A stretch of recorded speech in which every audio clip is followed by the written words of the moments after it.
Ukamaka, sensing that her life was now in danger, got into her car to drive off when the villagers surrounded her car and shattered all her glasses.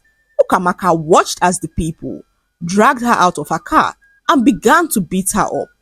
They called her a ritualist and took her before the village chiefs.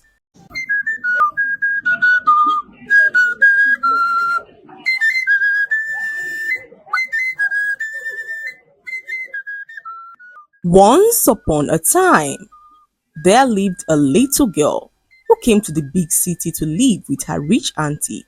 Her name was Daluchi, and her father sent her to live with his stepsister Ukamaka. Ukamaka was an extremely wealthy woman who had amassed so much wealth in life but was still unmarried. Her stepbrother Dozie pleaded with her to allow his daughter Daluchi to come live with her in the big city. He detailed how he wanted a good life for his daughter away from the village, and Ukamaka agreed to take Daluchi to the city. She promised to enroll Daluchi in a good school and look after her like her own daughter. Dozie was so delighted as he bid his daughter farewell and watched her drive off in his sister's luxurious SUV. After a few hours, they arrived at the big city, and Daluchi could not believe her eyes. The buildings were so huge, a stark contrast to the huts that Daluchi was used to seeing in the village. They drove through beautiful streets with unique flowers, and Daluchi was so full of excitement. They finally arrived at Ukamaka's home, and Daluchi could not help but stare in amazement. She could not believe that her auntie lived in such a big and beautiful house. They got into the house, and Daluchi could not stop staring around the place. Everything looked so beautiful, and Daluchi could only imagine how heaven would look like if a house on earth could be this beautiful. She was escorted to a very big room, which her auntie said was her room. This was a dream come true for Daluchi, whose entire house in the village was smaller than her new bedroom. The next morning, her auntie Ukamaka enrolled her in a very good school in the heart of the city. She gave her directions back home, as their house was not too far from the school, and left in a hurry for a very important meeting. Daluchi was so excited to resume school. She got to her classroom and realized that the school was so different from her village school. The children in her class seemed to be from wealthy homes, and it was not long before Daluchi began to feel so insecure. She kept to herself as the other girls refused to associate with her.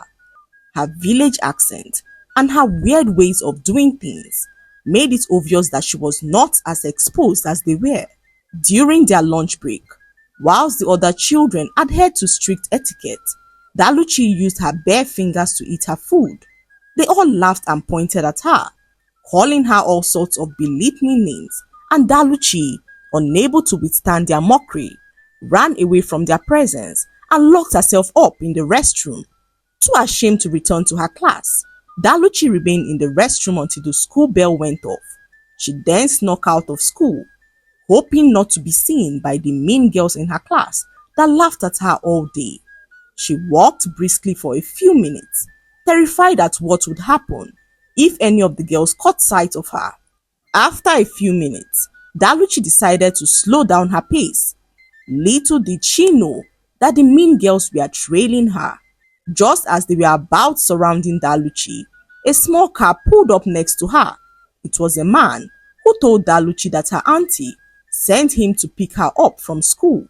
Daluchi heaved a sigh of relief as she got into the car, thankful for her auntie's timely intervention.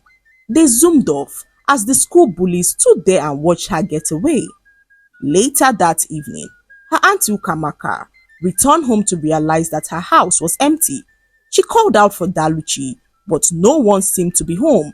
She looked up at the clock and realized that it was already 7 in the evening. Daluchi should be home by now, she thought to herself as she drove off to the school to check if she was still there. The school gate was shut closed and no students seemed to be in school. She spoke to the school security, who informed her that the school was empty. Confused as to where Daluchi could have gone, Ukamaka returned home and decided to wait. She waited for hours till it was almost midnight, but Daluchi did not return. Could she have missed her way? She thought to herself as she got into her car and drove around, hoping to find Daluchi, but to her utter confusion, Daluchi was nowhere to be found.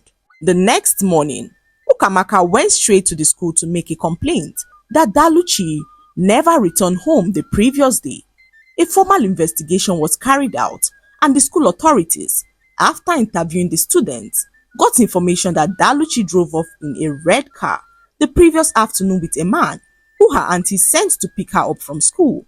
The principal also got information of how Daluchi cried and ran out of her class because her classmates laughed at her, and the principal cautioned the students to desist from such acts.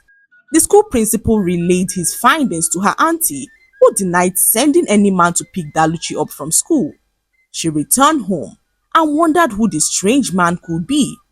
Ukamaka waited patiently for Daluchi to return, but she never did.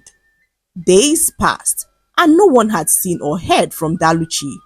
Ukamaka, sensing that something terrible might have happened to her, reported to the police, who began to search the state for her. She decided to visit the village to see if Daluchi might have found her way back to her father, but no one seemed to have seen her in the village.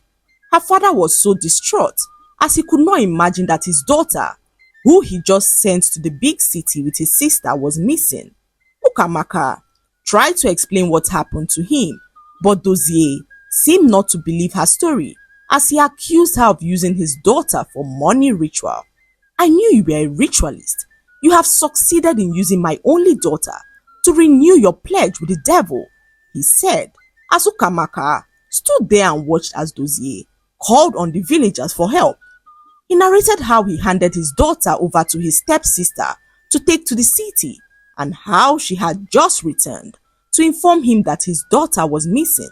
The villagers murmured between themselves as they suspected that Ukamaka had a hand in the disappearance of her niece. "She has used the poor girl for ritual," they whispered between themselves as they stared at her angrily. Ukamaka, sensing that her life was now in danger, got into her car to drive off when the villagers surrounded her car and shattered all her glasses. Ukamaka watched as the people dragged her out of her car and began to beat her up. They called her a ritualist and took her before the village chiefs. Ukamaka tried to explain to the chiefs that she had no hand in Daluchi's disappearance, but the chiefs found it hard to believe as they wondered how Ukamaka made all her money in the city. The men of the village were not used to seeing a woman with such wealth, so it was easy to accuse her of being a ritualist. Ukamaka knelt down before them and pleaded, but no one seemed to listen to her. Dozie then suggested that Ukamaka be tied and kept for 7 nights in the sacred shrine of Alusi to see if she was telling the truth. This was a place where the people dreaded, as the spirit residing within the shrine was known to be a very violent and deadly spirit. Ukamaka knew how dangerous the spirit was and pleaded for the elders to spare her life, as she confessed to them that she was the one behind Daluchi's disappearance. She revealed that Daluchi was still alive in the city at a location that only her knew about. The entire village opened their mouths in shock as the elders ordered her to return to the city to bring Daluchi back to the village. Ukamaka set out for the village park immediately. Her car had been badly damaged by the villagers, so she had no other option but to go in search of a public bus she would use to the city. She arrived at the bus park and was told that there were no buses available. Ukamaka was so exhausted. The ordeal she had to face in the hands of her stepbrother and the entire village terrified her as she stood in the corner, thinking of all the terrible things that could have happened to her. Ukamaka was lost in her own thoughts when a young woman approached her to ask if all was well. She narrated all that happened to her and how she had to lie to the village elders so as to avoid being tied up in the evil shrine of Alusi for 7 days. The young woman sympathized with her as she told Ukamaka that it was too late to leave for the city as there were no buses. She invited Ukamaka to her home to spend the night as the park was not a place for a woman to be once it was nightfall. Ukamaka was so grateful to her as she followed her home. When they arrived her hut, she gave Ukamaka her spare room to sleep and served her some food, assuring her that everything will work together for her good. These words put Ukamaka at ease as she ate up her food and went to bed. By morning, Ukamaka prepared to leave for the city. She thanked the kind woman for being so kind to her, despite not knowing who she was.